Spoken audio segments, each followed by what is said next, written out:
Assalamualaikum warahmatullahi wabarakatuh. Berikut kami sampaikan salah satu judul dari republika.co.id, yaitu Al-Quran isyaratkan teori Big Bang 14 abad lalu sebelum sains. Al-Quran tidak hanya membahas perkara akhlak dan ibadah individual hambanya saja. Lebih dari itu, ilmu sains juga termaktub di dalamnya. Salah satu sains yang diabadikan dalam Al-Quran adalah mengenai alam semesta yang terus mengembang, luas tak berujung. Dalam buku Mukjizat Al-Quran karya Quraish Shihab, Al-Quran juga mengisyaratkan mengenai asal-usul alam semesta, yakni isyarat bahwa langit dan bumi tadinya merupakan satu gumpalan. Allah Subhanahu wa Ta'ala berfirman dalam surah Al-Anbiya ayat 30, "Tidakkah orang-orang kafir memperhatikan bahwa langit dan bumi tadinya merupakan satu yang padu, gumpalan. Kemudian kami memisahkan dan kami jadikan dari air segala sesuatu yang hidup. Mengapa mereka tidak mau beriman?" Al-Quran memang tidak menjelaskan bagaimana terjadinya pemisahan tersebut. Tetapi apa yang dikemukakan tentang keterpaduan alam raya dalam pemisahannya itu dibenarkan oleh observasi para ilmuwan. Secara padanan bahasa, kata kami merupakan perwakilan dari kehendak Allah dan campur tangan unsur ciptaannya atas perintahnya. Namun ketika redaksi Al-Quran menggunakan kata aku, maka Allah menggunakan tangannya sendiri dalam menciptakan sesuatu. Dalam ayat tersebut Allah menggunakan padanan kami yang artinya terdapat beragam unsur yang mengiringi penciptaan tersebut.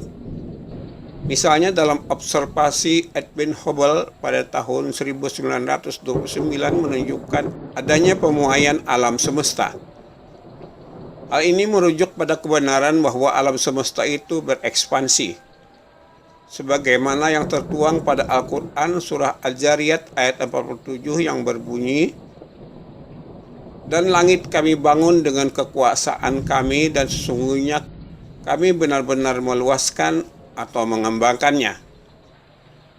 Karena sifat langit atau alam semesta yang ekspansif, fisikawan asal Rusia George Gamow menilai terdapat sekitar 100 miliar galaksi yang masing-masing memiliki rata-rata 100 miliar bintang. Tetapi jika ditarik ke belakang, semua benda-benda langit yang tak terhitung banyaknya itu merupakan satu gumpalan yang terdiri dari neutron. Belakangan gumpalan itu meledak dengan ledakan besar yang dikenal sebagai teori Big Bang. Keabsahan teori ini bahkan diterima hampir seluruh ilmuwan sains modern hingga hari ini.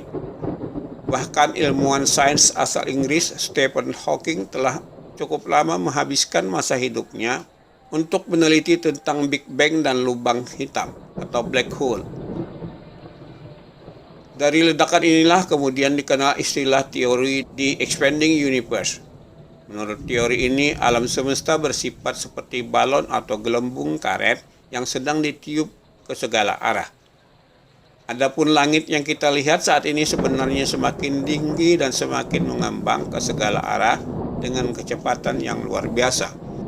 Teori ini jauh-jauh hari telah diisyaratkan dalam Al-Quran surah Al-Ghasyiyah ayat 17-18 yang artinya, "Tidaklah mereka memerhatikan bagaimana unta diciptakan dan langit ditinggikan."